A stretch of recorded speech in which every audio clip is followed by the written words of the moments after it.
저와 여러분들은 이 땅을 살아가면서 부인할 수 없는 두 가지 사실에 직면하게 됩니다. 이 두 가지 사실에 대해서는 그 어느 누구도 예외가 될 수가 없습니다. 하나는 죽음입니다.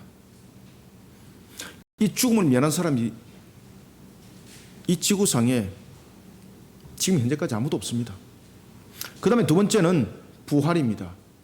부활은 종말과 함께 반드시 실현되는 사실입니다. 죽음이라는 것은 우리의 지금 현실 속에 다 와 있지만은 부활이라는 것은 우리의 지금 현실 속에 있는 것이 아니라 미래적 측면에 놓여져 있다 보니 사람들이 이것을 믿지를 않는 겁니다. 그러나 우리는 모든 사람들은 이 두 가지 사실을 반드시 직면하게 되어 있습니다. 그리고 또 하나 부인할 수 없는 사실은 부활과 연결되어져 있는 바로 종말과 심판입니다. 여기에 대해서는 그 어느 누구도 단 한 명도 예외가 될 수가 없습니다. 그런 종말을 마무리하는 심판은 오직 판결만이 존재합니다. 이 심판대는 하나님의 공의의 책인 행의 책이 근거가 됩니다.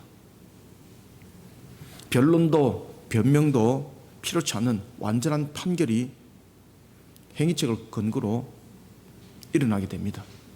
이때에 예수 그리스도를 구세주로 믿는 믿음을 가진 자는 그 행위에 대해서 예수님께서 완전한 대속을 이뤘기에 이들에게는 새하늘과 새 땅이 주어집니다. 이것은 변할 수 없는 사실입니다. 반면에 불신자들, 즉 다시 말하면 하나님 앞에 불의한 자들, 우상 숭배자들, 이들은요 그 행위의 값으로 불못에 던짐을 당하게 됩니다. 이거는 변할 수 없는 사실입니다. 우리나라도 남과 북으로 역사가 갈라져 있습니다만 이스라엘 역사도 보면은 남과 북으로 갈라질 때에 우리는 이념과 사상 속에서 갈라졌는데 북이스라엘은 남유도 함께 갈라질 때에 그 또한 갈라졌던 이유는 바로 자신들의 개인 차이였습니다. 그런데 이것이 점점 갈라지면서 결국은 우상 숭배와 깊은 관계를 가지게 되는 겁니다. 남과 북으로 갈라져 있는 이스라엘 가운데 요아스가 남유다의 제8대 왕으로 다스리던 때였습니다. 요아스가 왕으로 다스릴 때는 두 가지 큰 편차가 있습니다. 대제사장 hilki야가 있을 때는, 살아있을 때는 정말로 나라가 온전히 하나님을 향한 신앙 가운데에 있었습니다만 대제사장이 죽고 난 뒤에 이 세속주의자들이 왕에게 접근하게 되고 이러면서 요아스가 아주 타락하는 역사가 일어나게 됩니다. 그러면서 심지어 자신의 생명의 은인이었던 대제사장의 아들을 그가 죽이는 역사 요아스 속에서 일어납니다. 이런 때 하나님이 요엘 선지자를 세우는 겁니다. 그런데 요엘은 성경에 어디에도 그의 출신에 관해서 말하고 있는 것은 요엘서 1장 1절밖에 없습니다. 요엘서 1장 1절에 보면은 부들의 아들 요엘이라 라고 말하고 있는 것을 볼 때에 아주 신앙이 경건한 집안이었던 것은 확실한 것 같아요. 그런데 가난했는지 부자였는지 많이 배웠는지 작게 배웠는지 알려지질 않아요. 그러면 일반적으로 볼 때에 요엘은 평범하였고 사람들에게 알려져 있지 않은 무명한 자였다는 것은 확실해요. 하나님께서 요엘이라는 사람을 선지자로 세웁니다. 그리고 하나님께서는 그를 통해서 계시의 말씀을 증거합니다. 그 내용은 바로 종말이었습니다. 제가 앞에 말씀드렸던 바로 그 내용 종말이었습니다. 종말이라는 여호와의 날의 도래에 관한 것을 계시하게 합니다. 그날에 펼쳐질 두렵고 놀라운 심판과 구원의 실현을 계시하도록 합니다. 하나님께서는 지금까지 이스라엘이 경험해보지 못한 끔찍한 메뚜기 재앙을 경험하게 합니다. 그리고 이 경험을 통해 하나님께 죄를 범한 자에게 임할 여호와의 날에 심판이 얼마나 끔찍한지 깨달아 알게 합니다. 사랑하는 성도 여러분, 교회는 하나님께서 이 시대 가운데에 세운 구원의 방주입니다. 교회는 이 시대에 필연의 도구입니다. 아시겠습니까? 교회는 잠시 있다가 사라지는 시설이 아닙니다. 교회는 이 시대에 필연적으로 존재해야 될 구조입니다. 주님의 값으로 세워졌습니다. 그래서 교회의 머리는 그리스도입니다. 에베소서 1장 22절과 에베소서 5장 23절 그리고 골로새서 1장 18절이 이것을 증거하고 있습니다. 하나님께서 영적으로 음란한 시대 교회를 선지자로 세운 것처럼 하나님께서는 종말을 향해 달려가고 있는 이 시대 위에 무엇을 세웠을까요? 교회를 세웠습니다. 아시겠습니까? 교회를 세웠습니다. 그러면은 교회를 세웠던 목적이 있는 것처럼 교회를 세우면은 교회를 세운 목적이 있을 것 아니겠습니까? 그 목적에 실현을 하지 못하면 그 존재적 가치는 필요가 없는 겁니다. 교회는 규모를 자랑 삼고 가진 것을 자랑 삼고 하기 위해서 세워진 것이 아닙니다. 교회가 땅을 많이 사야 될 이유가 없습니다.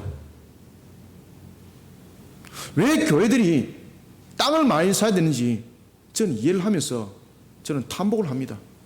참 미쳐도 은간히 미쳤구나. 교회는요, 일할 수 있는 구조가 되어야 됩니다.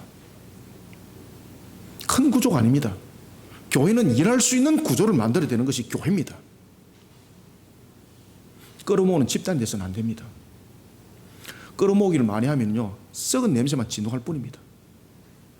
살아서 움직이는 생수가 되어야 되는데 저수지만 만들어 놓고 썩은 내려앉아 앉아버리는 그것은 교회가 아닙니다. 교회는 오직 한 가지 이유와 목적을 위해서 세워졌습니다. 바로 길 잃은 영혼들을 구원의 길로 인도하는 것입니다. 우리는 한 시대 앞에 세워진 성도요 교회입니다. 우리는 이 시대 앞에 어떤 교회 모습으로 맡은 사역과 사명을 감당하는 정인의 교회가 되어야 될지 요엘서를 통해서 우리는 직시하고 정말로 하나님의 형상을 돌아보는 교회로서 그 사명들을 온전히 감당해 나가는 교회가 되기를 소원합니다. 먼저 첫 번째 우리가 1절을 한번 읽읍시다. 시작. 시온에서 나팔을 불며 나의 거룩한 산에서 견고의 소리를 질러 이 땅 주민들로 다 떨게 할지니 이는 여호와의 날이 이르게 됨이니라. 이제 임박하였으니 아멘. 자, 여러분들 여기서 주목해야 될 것은 뭔가 하면은 나팔을 분명히 부르라 그랬습니다. 나팔은 어떤 기능을 하나요? 알리는 거지 않습니까? 경고, 전쟁이 일어났을 때 나팔 불잖아요. 그 다음에 또한 전쟁이 일어났을 때 후퇴와 전진, 그것을 알리는 신호음이지 않습니까? 그런가 하면 또한 성회를 모일 때 나팔을 부는 거죠. 목적을 가지고 있는 거죠. 그죠? 근데 이 나팔을 어디서 부르라는 겁니까? 시온에서 아시겠습니까? 왜 시온에서 부르라 그랬을까요? 이유가 있다는 거죠. 그리고 시온인데 그 시온이 거룩한 산으로 지금 표현이 되고 있습니다. 시온인데 거룩한 산으로. 그리고 경고의 소리를 내어라 그랬습니다. 경고의 소리를. 우리는 오늘 1절을 통해서 우리는 어떤 정인의 교회가 되어야 되는가 하면은 먼저 첫 번째, 우리는 세상에 속한 종으로 살아가던 그런 자들을 불러 모으는 교회, 그리고 그들을 불러 모아 종말의 사명을 감당하는 충성된 일꾼을 만들어가는 교회, 그리고 이들을 충성된 일꾼을 만들어서 이들을 세상 가운데 또 다른 사명자로 세워나가는 정인의 교회가 되어야 합니다. 세상에 속한 종들을, 그리고 세상에 속한 종으로 살아가는 자들을 불러 모으는 교회, 그리고 종말의 사명을 감당하는 교회, 그리고 그들을 불러 모아서 충성된 일꾼으로 만드는 교회로서 끝나면 안 됩니다. 이들을 세상 가운데 또 다른 사명자로 세워나가는 교회가 되어야 합니다. 그것이 교회의 존재 이유가 되는 겁니다. 그래서 교회는 끌어모으는 집단이 되면 안 됩니다. 모아서 가르치고 흘려보내는 교회가 되어야 됩니다. 흘려보내는데 어찌 여러분들 규모가 대형화가 되겠습니까? 이미 대형화가 됐다는 것은 그 사명을 감당을 안 했다는 뜻입니다. 끌어모으기까지만 했다는 겁니다. 아시겠습니까? 교회의 진정한 가치관들을 받아들이지 안 했다는 거죠. 끌어모아가지고 밖으로 내보내려니까 손해보는 것 같거든. 교회는 여러분들요, 하나님의 말씀대로 그대로 진행을 해 나가게 되면요, 교회는 규모가 4,000명, 5,000명 이렇게 될 수가 없습니다. 이미 그 속에서는 하나님의 사명을 온전히 감당하지 못하는 시스템이 구축이 되었기 때문에 저수지가 되는 겁니다. 교회는 저수지가 되면 안 됩니다. 흘려보내는 셈이 되어야 합니다. 에덴 동산의 내강이 비선과 기온과 히데엘과 유브라데가 세워진 것처럼 교회는 그렇게 흘려보내는 구조가 되어야 합니다. 요엘은 하나님으로부터 부르심을 받습니다. 하나님으로부터 부르심을 받은 요엘의 귀와 입은 하나님 안에서 제일 먼저 연단을 받습니다. 자신이 살아왔던 세상에 속한 삶에서 하나님께 속한 삶으로 살아가는 모습으로 만들기 위해서 하나님께서 그의 귀는 세상의 타락을 즐겨 듣는 귀가 아니라 하나님의 음성을 듣는 귀로 바꿔버립니다. 그의 눈은 정욕과 탐욕에 넘어지는 욕망의 눈동자가 아니라 하나님을 바라보는 종의 눈동자가 되게 만듭니다. 그리고 그의 입은 세상에서 죄 짓는 일에 앞장서는 입술이 되지 않게 합니다. 하나님 안에서 새롭게 이와 같이 세워진 요엘 선지자, 자기 생각과 자기가 원하는 메시지를 전하지 않습니다. 그의 입술은 오직 절대 주권자 되시는 하나님의 대언의 입술이 됩니다. 그래서 그의 입술이 열릴 때에 시온에서 열리는 겁니다. 거룩한 산에서 열리는 겁니다. 아시겠습니까? 시온이라는 거룩한 산이라는 것은 그의 입술이 무엇인가 하면 바로 하나님의 대언의 입술이 되었다는 뜻입니다. 우리가 나팔을 불 때에 아무리 위치가 시온에서 나팔을 불지라도 이와 같이 하나님의 대언의 입술이 되지 못하면 그것은 거룩한 산에서 경고의 소리가 아닙니다. 내 소리입니다. 내 소리.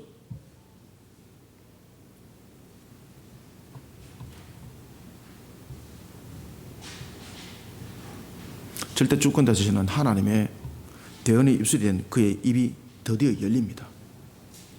시온에서 나팔을 불며 나의 거룩한 산에서 경고의 소리를 질러 이 땅 주민들로 다 떨게 할지니, 급주라 이 말입니까? 왜 떨게 할지니라고 말하고 있을까요?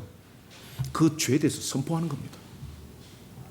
그러면 그 죄에 대해서 선포하면은 그 죄를 선포하는 것으로 떨게 할 수 있는 거 아닙니다. 그들로 하여금 죄를 깨닫게 알게 함으로써 떨게 만드는 거예요, 여러분들요. 그래, 그 책임이 있는 거죠. 이 땅 주민들로 다 떨게 할지니 이는 여호와의 날이 이르게 됨이라. 이제 임박하였느니라. 아멘. 요엘은 세상을 향해서 나팔을 붑니다. 첫 번째는 시온이라는 거룩한 산에서 경고의 나팔을 붑니다. 심판을 당할 세상을 일깨우는 역할은 세상의 가치관으로 생겨날 수가 없습니다. 에스겔서 47장의 말씀처럼 절대 주권자 되시는 거룩한 산인 하나님의 성소에서 흘러나오는 생수만이 병든 세상을 일깨울 수가 있습니다. 그런데 중요한 것은 시온이라 그랬고 거룩한 산이라 그랬습니다. 분명히 성소라는 교회 속에서 종말의 선포가 일어나는 것은 당연한 것입니다. 그 외에는 그 속에서는 메시지가 없기 때문입니다. 그런데 문제는 뭔가 하면 시온인데 거룩한 산에서라고 말하고 있습니다. 하나님의 대언의 입술이 되지 않으면 아무리 교회라도 떠드는 메시지가 거룩한 산에서 놓은 메시지가 되지 않습니다. 그래서 요해를 하나님께서 먼저 뒤바꿔 버리지 않습니까? 교회의 목적과 기능이 무엇입니까? 교회의 목적과 기능을 잃어버린 상태에서 나오는 메시지는 메시지가 아닙니다, 여러분들. 이미 썩은 물에서 나오는 더러운 꾸중물과 똑같습니다. 그것은 절대 영혼을 살릴 수가 없습니다. 영혼에게 영향력 끼치지 못합니다. 많은 사람들을 끌어모을 수 있는 수단은 될 수 있습니다. 그러나 주님의 일이 아닙니다.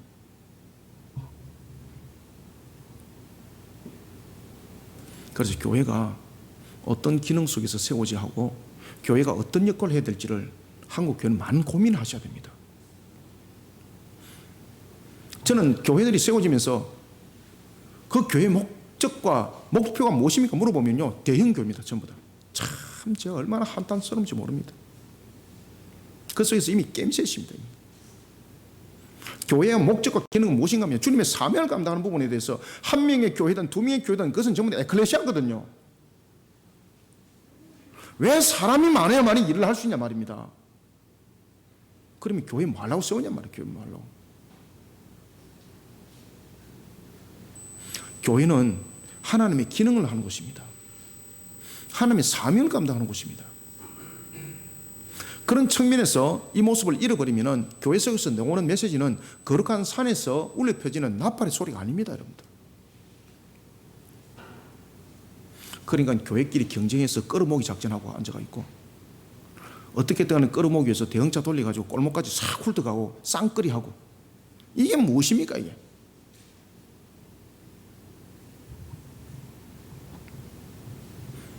거룩한 산인 하나님의 성소에서 흘러나오는 생수만이 병든 세상을 일깨울 수가 있습니다. 두 번째는 종말의 심판의 날이 다가왔음을 나팔은 알립니다. 하나님께서는 세상을 향해서 나팔을 불도록 할 때 첫 번째는 거룩한 산에서 불도록 합니다.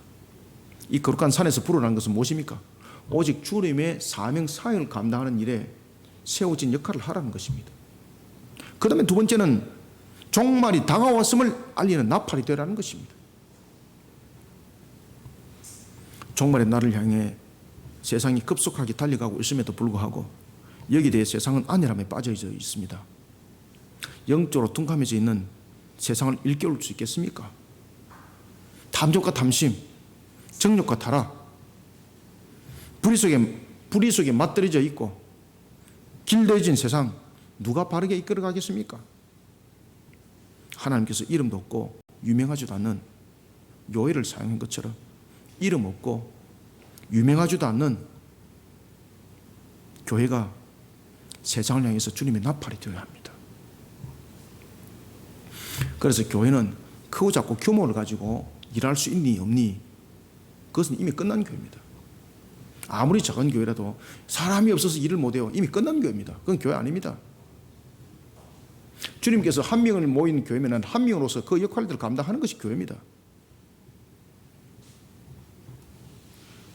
1절을 한번 읽읍시다. 시작. 시온에서 나팔을 불며 나의 거룩한 산에서 경고의 소리를 질러 이 땅 주민들로 다 떨게 할지니 이는 여호와의 날이 이르게 됨이니라. 이제 임박하였으니 아멘. 사랑하는 성도 여러분, 세상을 일깨우는 정인의 교회가 되어야 합니다. 요엘처럼 유명하지 않는 자, 평범하게 살아가는 자들을 일깨우는 교회가 되어야 합니다. 그리고 그들에게 성자 하나님이 왜 예수라는 구세주로 이 땅에 오셔야만 했는지, 왜 그리스도로서 십자가에서 죽으셔야만 했는지 가르쳐야 합니다. 더 이상 세속에 속한 종으로 살아가지 않도록 바르게 인도해야 됩니다. 요엘처럼 여호와의 날을 위한 가치관 속에 살아가는 삶을 이루어가야 합니다. 종말의 사명을 감당할 일꾼을 만들어야 합니다. 그리고 자신이 깨달은 참된 가치관을 세상 가운데 증거해내는 충성된 일꾼을 길러내는 교회가 되어야 합니다. 길러내는 것을 끝나면 안 됩니다. 그들 세상 가운데 흘려보내야 합니다. 우리가 여기서 한 인물을 생각하셔야 됩니다. 바로 사도 바울입니다. 다메섹을 통해서 그는 세상의 헛된 가치관 속에 자신이 달려왔다는 것을 알게 되고, 자신의 가치관이 하나님 나라의 십자가의 가치관으로 바뀌어버립니다. 그런데 하나님의 나라의 십자가의 가치관으로 바뀐 그를 세상 가운데 똑바르게 흘려낸 교회가 없습니다. 예루살렘 교회도 그 역할을 감당하지 못했습니다. 아무 교회도 감당하지 못했습니다. 그때에 안디옥에 있던 바나바가 다수 있는 바울을 찾아갑니다. 그리고 그 섬에 있는 그를 데려옵니다. 하나님의 나라의 일꾼으로 만들어졌지만은 진정적 측면에서 그는 하나님의 나라의 일꾼으로서 쓰임받지 못했습니다. 그런데 그런 하나님의 나라의 일꾼으로 그로 하여금 역할을 감당할 수 있는 역할의 교회가 바로 안디옥이었습니다. 사도행전 13장의 안디옥 교회를 우리는 기억해야 됩니다. 세상에 속한 종으로 살아가는 자를 불러 모았습니다. 그리고 그를 하나님 나라의 일꾼으로 만들었습니다. 만들면 뭐다 하냐 말입니다. 만들어도 여전히 그 안에 갇혀 있으면 썩은 물입니다. 흘려보내야지 하나님 나라의 일꾼인 거예요. 살아서 움직여야 되는 겁니다. 교회가 교회 안에서만 프로그램 열심히 하면 그건 교회 아닙니다. 아시겠습니까? 교회 안에서는 프로그램을 얼마나 열심히 잘하는지 모릅니다. 자기끼리 그냥 막 찢고 볶고 막 오만 거 요리를 다 하는데 세상에서 사용을 하지 못합니다. 이게 뭐냐고요, 이게. 이게 뭐냐고요. 자기들끼리만. 오히려 그 속에서 편가람이 생기고. 그게 무슨 교회냐고요. 사도행전 13장 보십시오. 세상에 속한 종으로 살아가던 자 불러 모았습니다. 종말의 사명을 감당하는 충성된 일꾼으로 만들었습니다. 그들이 교회에서 함께 기도하면서 바울과 그리고 사울이란 바울과 바나바를 세웁니다. 그리고 그들을 세상 가운데 흘려보냅니다. 그러면서 여러분들 유럽 교회가 아시아 교회들이 생겨나기 시작했고 지금의 우리 교회들이 만들어진 겁니다. 이와 같이 세상에 속한 살아가는 자들을 불러 모아서 주님의 사명을 감당하는 종말의 일꾼으로 충성된 일꾼으로 세웠으면 이제는 세상 가운데 세워나가는 정인의 교회가 되어야 합니다. 이 사명에 우리 거리심교회가 쓰임받기를 소원합니다. 그 다음에 두 번째 2절을 함께 읽습니다. 시작.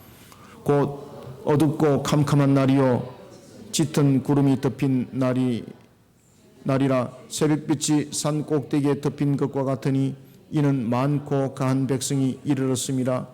이와 같은 것이 옛날에도 없었고 이후에도 대대에 없으리로다. 아멘. 이게 메뚜기 재앙 속에 나타났던 그 예고편인데 그것이 이스라엘 역사 속에 나타납니다. 엄청난 이 메뚜기 떼가 완전히 다 덮어버립니다. 우리는 두 번째 어떤 정인의 교회가 우리는 되어야 되는가? 두 번째는요, 음란과 타락이 판을 치는 시대 앞에 진리를 가르치는 말씀의 교회가 되어야 합니다. 그리고 종말을 미화시키는 세상 앞에 죄악에 따른 멸망의 심판을 바르게 증거해내는 정인의 교회가 되어야 합니다. 진리의 말씀을, 바른 말씀을 가르치지 않으면 안 됩니다. 바른 말씀과 바른 교리를 가르쳐서 이것으로 끝내면 안 됩니다. 우리는 죄악에 따른 멸망의 심판을 세상 가운데 증거해내는 교회가 되어야 합니다. 그래서 우리가 보면은 사고의 사역 가운데서 첫 번째 가르치고 사역 속에서 무엇을 가르칩니까? 진리의 말씀을 가르치고 진리의 교리를 가르치는 것을 끝내지 않지 않습니까?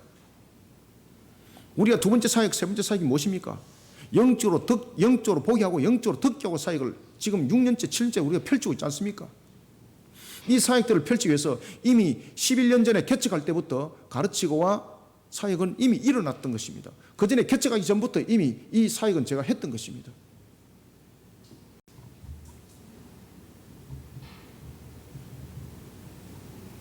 죽도록 이런 일들에 제가 사명을 감당하기까지는 이런 연설을 통해서 주님의 음성을 명확하게 들었기 때문입니다. 그런데 이런 사역들을 함께 동력을 이룰 사람들이 참 생각보다 없더라고요. 모이질 않더라고요. 모이질 않으면 나타나는 것은 내가 지치고 포기를 하는 것인데 중요한 것은 제가 지치기는 하는데 포기는 되질 않는 겁니다. 왜? 명확하니까, 분명하니까. 그때마다 하나님이요 제게 새 힘을 주시더라고요. 그리고 일어서게 하시더라고요. 왜 그런가 하면 맞다는 것이거든요.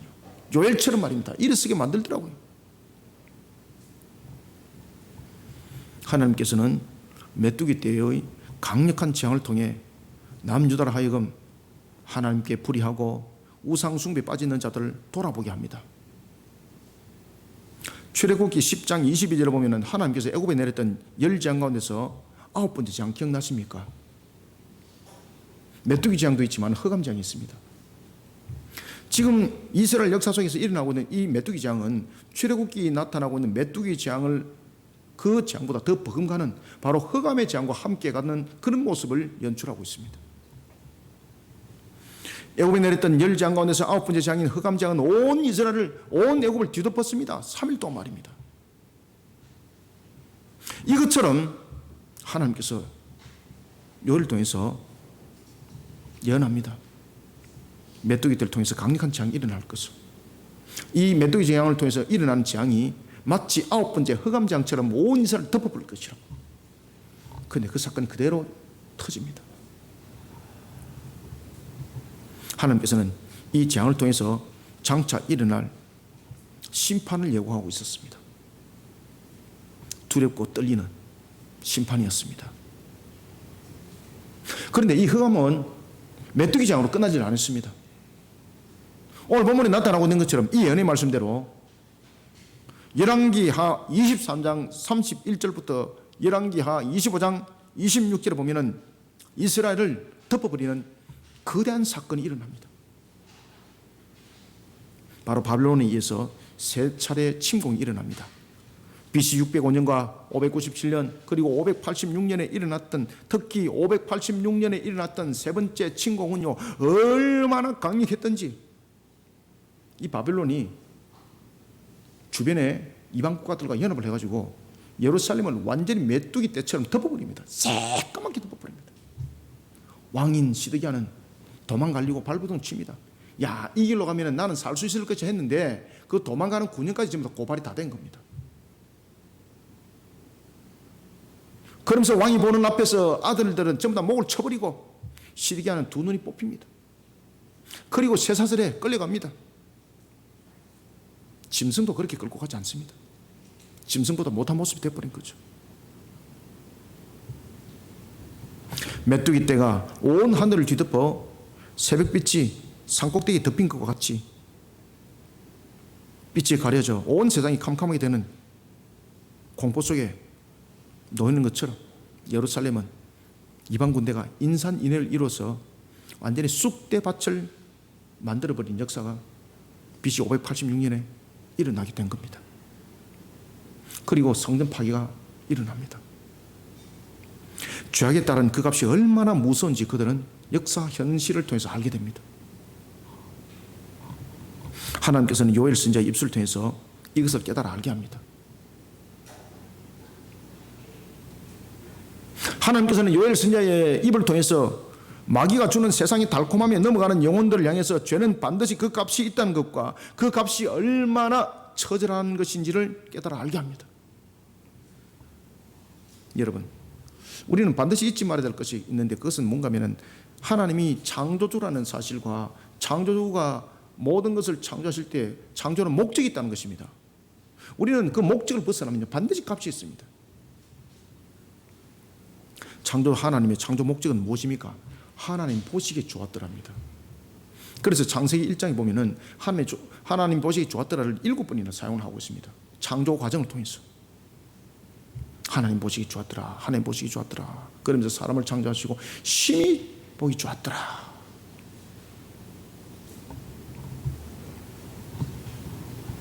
하나님의 창조 목적인 하나님 보시기 좋았더라를 무너뜨리고자 발버둥 치는 마귀의 계략에 동조하는 자, 그 동조에 같이 함께 춤추고 음란과 타락한 세상 속에서 잔을 들고 있는 자들, 하나님의 강력한 심판 절대 못 면합니다.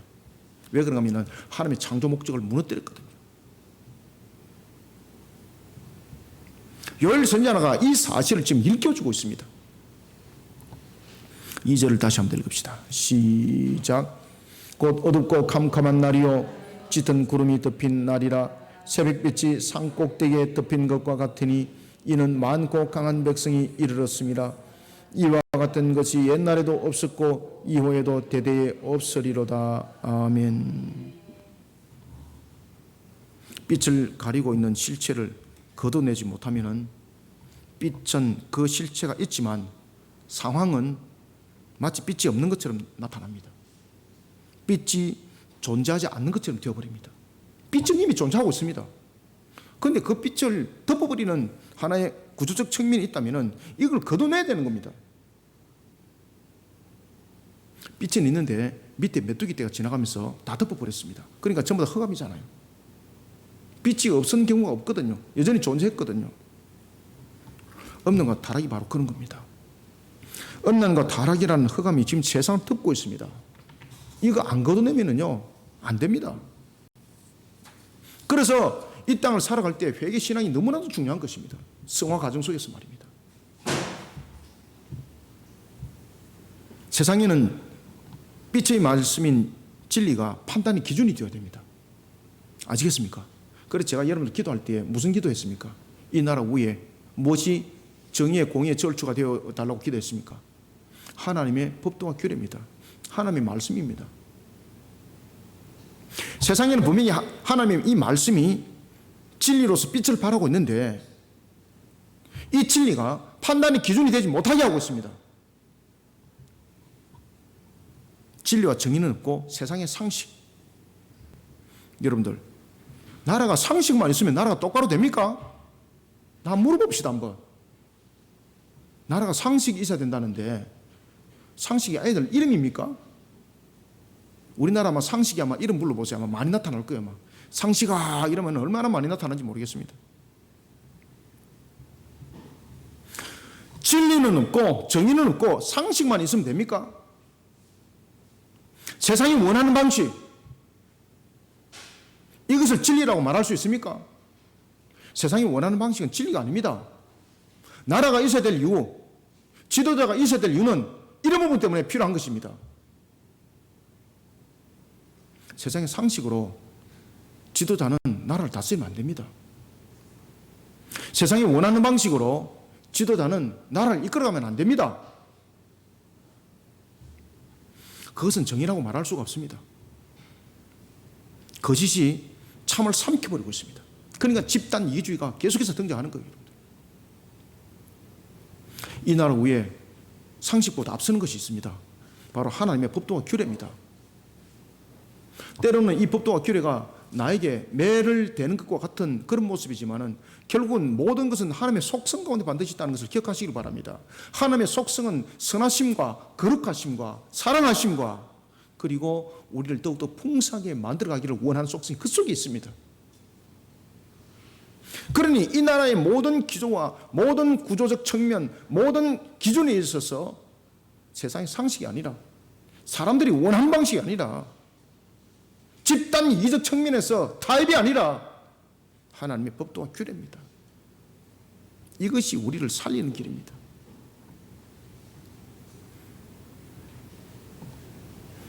분명히 진리는 존재하고 있는데 그 진리를 세상의 상식과 세상의 방법이 덮어버리고 있습니다. 예수님께서도 산상춘을 통해서 분명히 말씀을 주고 계십니다. 마태복음 5장 14절은 증가합니다. 너희는 세상의 빛이라 산 위에 있는 동네가 숨겨지지 못할 것이요. 그리고 또한 마태복음 5장 16절은 계속해서 증가하고 있습니다. 이같이 너희 빛이 사람 앞에 비치게 하여 그들로 너희 착한 행식을 보고 하늘에 계신 너희 아버지께 영광을 돌리게 하라. 아멘.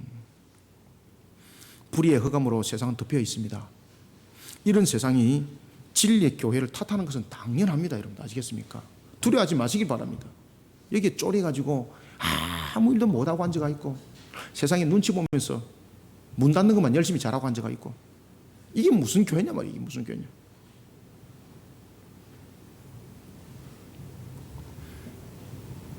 세상이 흑암으로 덮여 있기 때문에 진리의 교회를 탓하는 것은 당연합니다. 왜냐하면 흑암으로 덮여 있는 세상의 기준은 그 방향과 결론이 창조주 하나님을 향하고 있지 않기 때문입니다.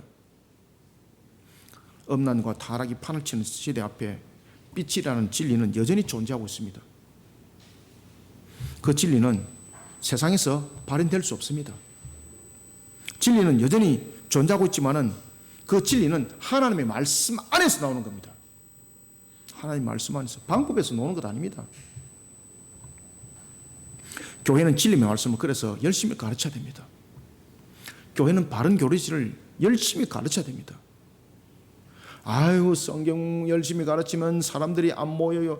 너무나도 여러분 놀라는 것은 모든 교인들이 이구동성으로 성경 배우고 싶어요, 말씀 배우고 싶어요 이래 놔놓고 진짜로 말씀 가르치는 곳에는 보면 10%도 안 앉아 있어요. 우리가 교리를 알아야 돼요 이래 해놔놓고 말씀 속에 있는 바른 교리를 우리는 배워야 돼 이래 놔놓고 교리 강의를 특강을 해보면요 1%도 안 앉아 있어요. 놀랍지 그죠? 그것을 말해서 마귀의 역사라고 말하는 겁니다. 하나님의 역사가 아니고 마귀의 역사가 일어나는 거죠.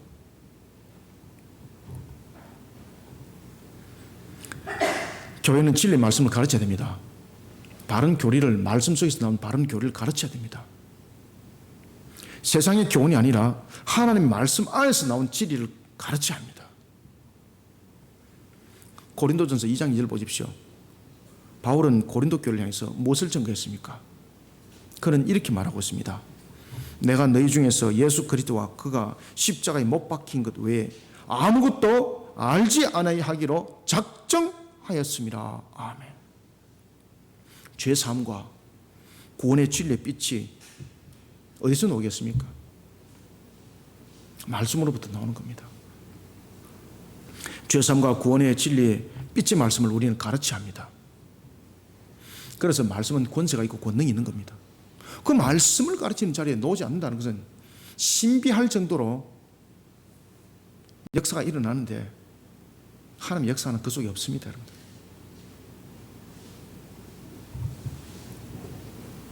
종말을 미화시키는 세상 앞에 죄악에 따른 멸망의 심판을 구원의 십자가와 함께 증거해내는 정인의 교회가 되어야 합니다. 이 사명 가운데에 우리를 그리고 또한 우리 모두를 굳건하게 세워나가기를 소원합니다. 마지막으로 세 번째, 우리는 어떤 정인의 교회가 되어야 되는가? 3절 한번 읽습니다. 시작. 불이 그들의 앞을 사르며 불꽃이 그들의 뒤를 태우니 그들의 예전의 땅은 에덴 동산 같았으나 그들의 나중의 땅은 황폐한 들 같으니 그것을 피한 자가 없도다. 아멘. 세 번째는 하나님 앞에서 살아가는 삶이 되지 못하는 불의함으로는 하나님의 무서운 불의 심판을 피할 수 없다는 사실을 두려움 없이 증거해내는 정인의 교회가 되어야 합니다. 목사님, 심판에 관한 종말을 많이 이야기하면 사람들이 안 모입니다. 얼마나 두렵겠습니까? 안 옵니다. 그러니까 좀 이야기하면 조금 더 이렇게 복 받습니다. 잘 됩니다. 빌딩 살 겁니다. 이런 거 해놔놓으면 사람들이 참 좋아합니다. 우리 교회는 그런 소리 입 밖에도 못 넣죠, 그죠? 제가 입 밖에도 못 내게 만들기 때문에.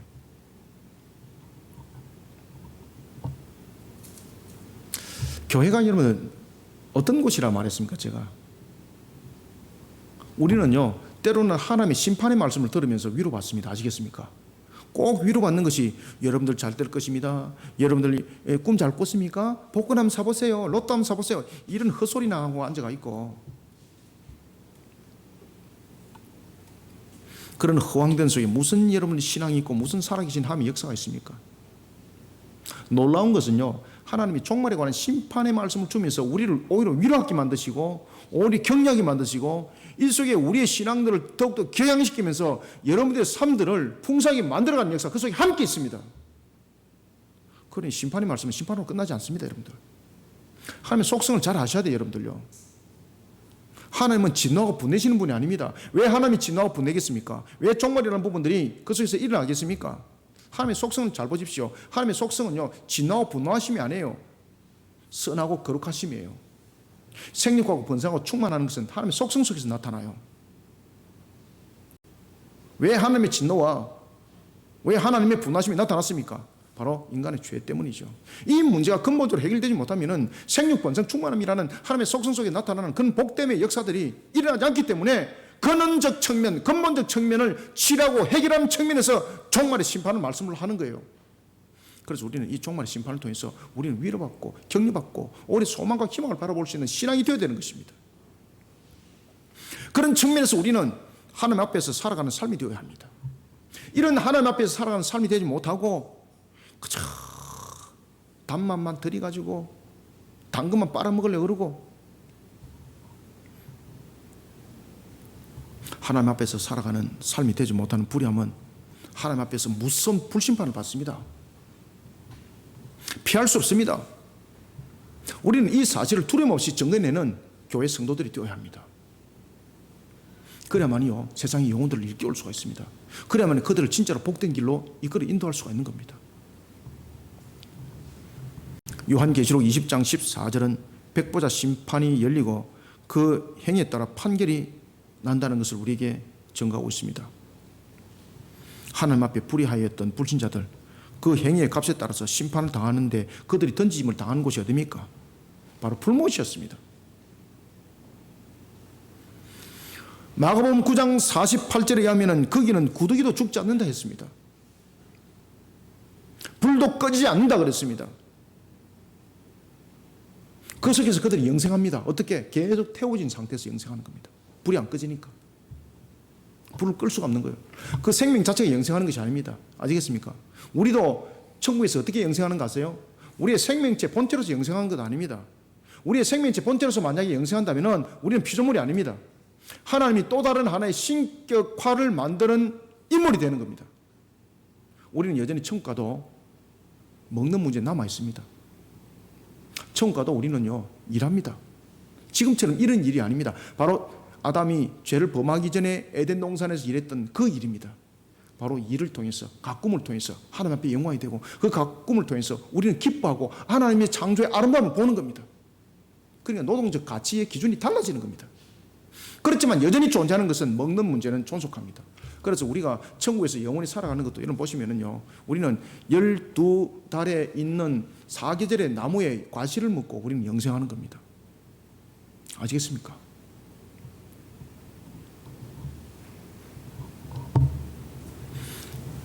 그것도 빼딱한 사람들이 있대.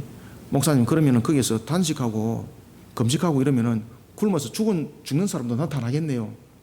그런데 우리의 근성이 우리가 생각하고 있는 이런 근성이 아닙니다. 영광의 모습이기 때문에 우리가 생각하고 있는 빼딱한 그런 생각들이 그 천국에서는 성비되지 않습니다. 그 염려 안 하셔도 됩니다.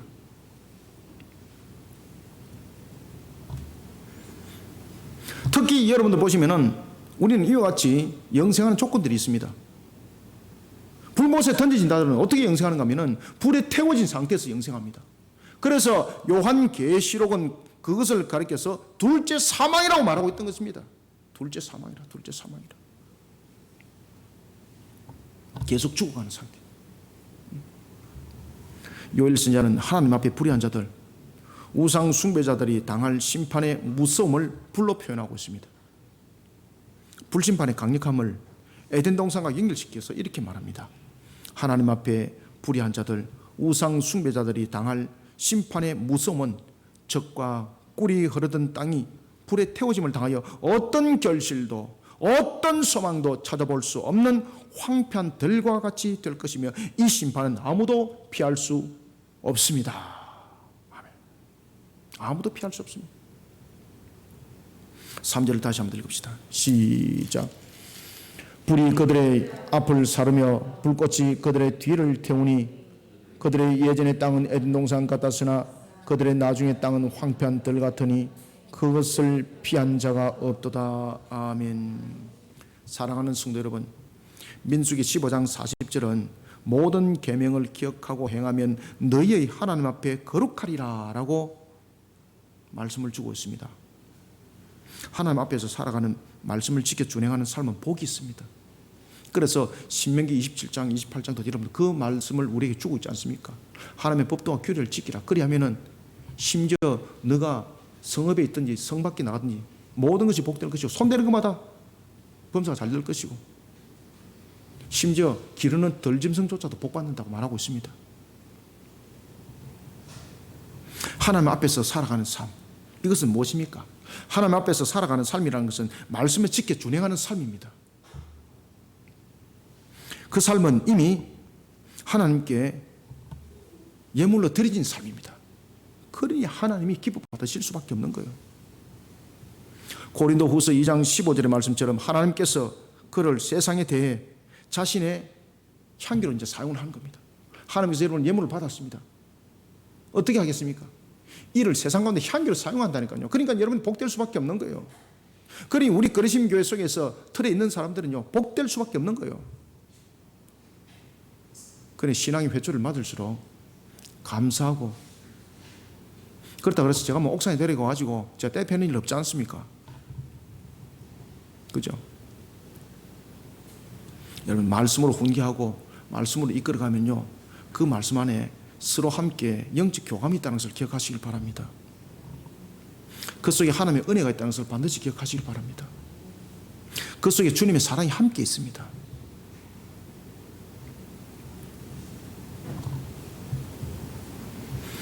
저도 자녀를 키우는 부모인데 제가 저희 자녀들을 뭐라 할 때 제가 원한을 품고 제가 뭐라 하겠습니까? 아닙니다.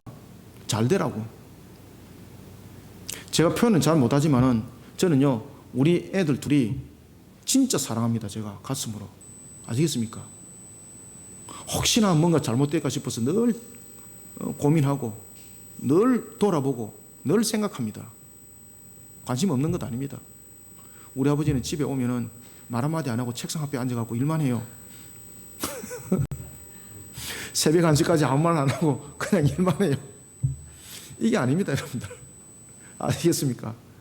일하면서도 그 머릿속에는요, 항상 자녀들의 생각이 있어요.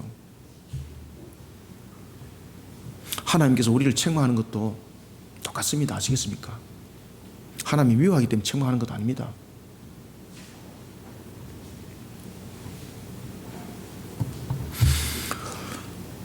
하나님께서 우리가 하나님 말씀 안에 들어와서 살게 되면요, 이미 하나님께 드려진 예물이 되기 때문에 그 예물을 받는 것으로 하나님 끝나지 않습니다. 그것을요, 향기로 사용합니다. 하나님께서 세상 가운데 향기로 사용을 합니다. 하나님 앞에서 살아가는 삶이 되지 못하는 불의함은 그러면 어떻게 될까요? 하나님의 무선 불의 심판을 피할 수 없다는 사실을 우리는 오늘도 두려움없이 증거해내는 정인의 교회가 되어야 합니다. 이리 하지 못하니 교회가 바로 서지 못하고 영향력이 없는 겁니다. 꼴정의 교회 수가 많은 것이 중요한 것이 아닙니다. 꼴정의 교회 수는 많은데 영향력이 없다고 말하면 어떤 일들이 있겠습니까? 이런 교회 사명들을 감당치 않기 때문입니다. 오늘도 세상을 향해서 우리는 무슨 불의 심판, 피할 수 없는 불의 심판, 하나님 안에서 하나님 앞에서 살아가지 못하는 삶, 반드시 그 불의함은 강력한 불의 심판을 받는다는 것을 우리는 세상 가운데 두려움 없이 증거해 나가는 주님의 교회로서 그 값을 다하는 우리 거심 성도들이 되기를 소원합니다.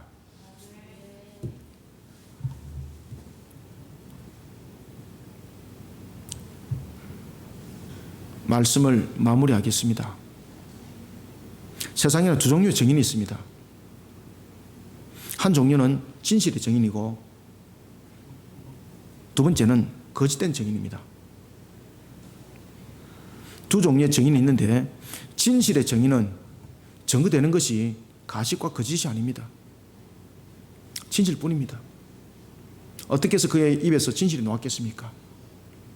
요엘처럼 하나님 앞에 쓰임받는 과정 속에서 다 자신들이 바뀌기 때문에 그렇게 되는 것입니다. 처음부터 우리 속에서는 그런 근성적, 그런 근본적 문제점들은 나올 수가 없습니다. 바뀌어야 합니다. 바뀌기 위해서는 우리 속에 바른 말씀과 바른 교리가 들어가야 합니다. 내 속의 것들을 채워야 합니다.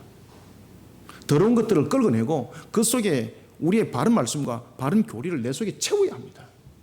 그래야만이 내 속에 있는 것이 나오는 거지 않습니까?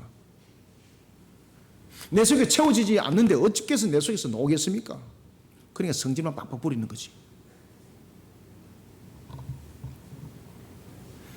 잠언 14장 5절은 여기 대해서 이렇게 증가합니다. 진실한 정의는 거짓말을 아니하여도 거짓 정의는 거짓말을 뱉느니라. 진실한 정인의 입에는 힘이 있습니다. 그 사람이 헬스 잘해서 힘 있는 것 아닙니다. 구원의 길로 인도하는 능력이 발휘집니다. 그 자신의 능력이 아닙니다. 성령께서 역사를 하는 겁니다. 반면에 거짓 정의는 공의를 업신여깁니다. 잠언 19장 9절과 그리고 21장 21절에서도 증가하고 있는 것처럼 거짓 정의는 벌을 면할 수가 없습니다. 패망을 자초할 뿐입니다. 사랑하는 성도 여러분, 교회는 진리의 정인이 되어야 합니다. 세미나는 장소 되면 안 됩니다. 구원의 방주로 이 땅에 세워진 교회를 계모임으로 전락시키면 안 됩니다. 하나님으로부터 용서받지 못합니다. 세상에 속한 종으로 살아가는 자들을 불러 모았으면 세상에 속한 종들을 종말의 사명자로 바꿔야 합니다. 끌어모은 것으로서 계모임하는 것으로 내 할 일 다 했다 말하면 교회 아닙니다. 에클레시아는 부르는 겁니다. 부르는 것은 불러서 무엇을 하느냐라는 것입니다. 만들어야 합니다. 충성된 일꾼으로 만들어야 됩니다. 그런데 충성된 일꾼을 만들어서 교회 안에서 두면 안 됩니다. 그래서 사역을 펼쳐나가야 되는 겁니다. 그래서 우리 교회가 사고의 사역을 지금 죽도록 감당하면서 펼쳐나가지 않습니까?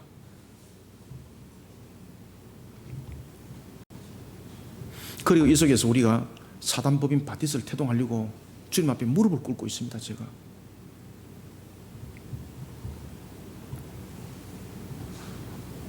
정인의 교회를 만들어야 합니다. 진리의 말씀을 가르치고 바른 교리를 가르치는 일에 굽힘없는 교회가 되어야 합니다. 종말을 미화시키는 세상 앞에 죄악에 따른 멸망의 심판을 바르게 전개해 나가는 정인의 교회가 되어야 합니다.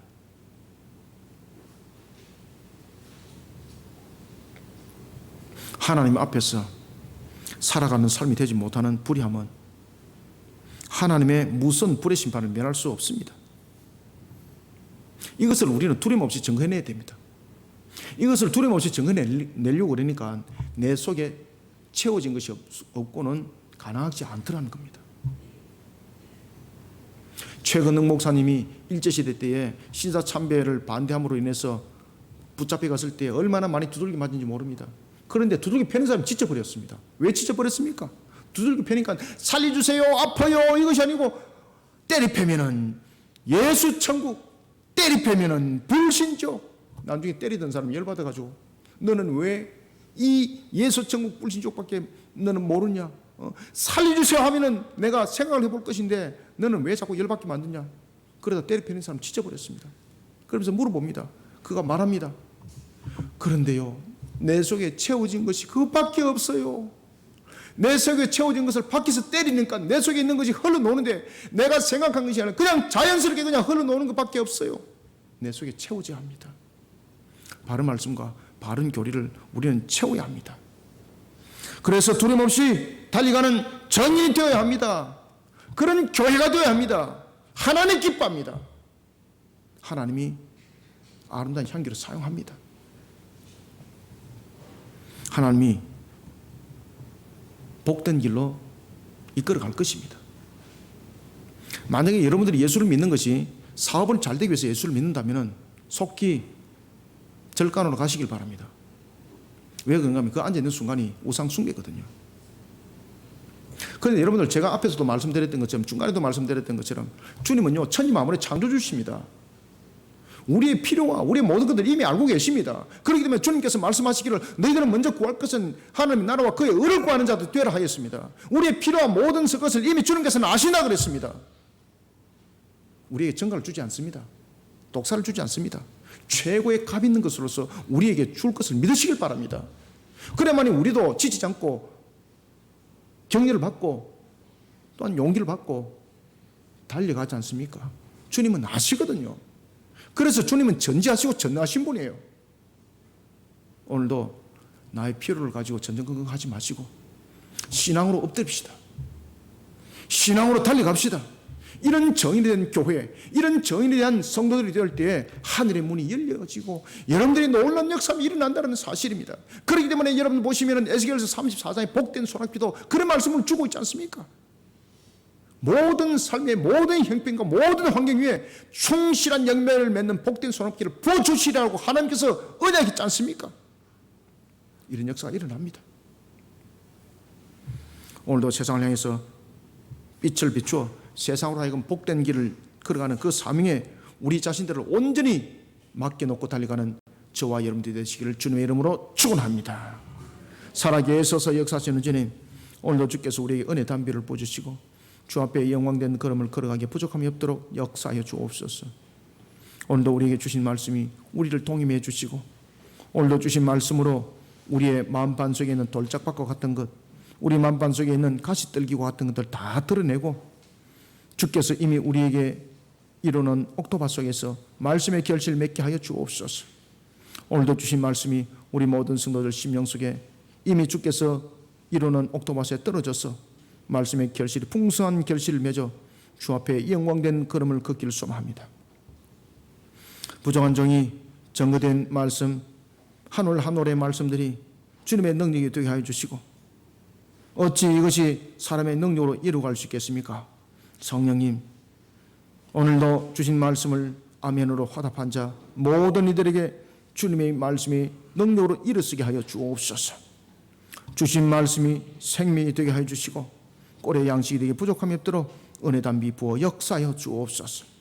하늘의 문을 열어주시고 오늘도 주신 말씀이 복된 소낙비가 되게 역사하여 주옵소서. 예수님의 이름으로 기도드립나이다. 아멘.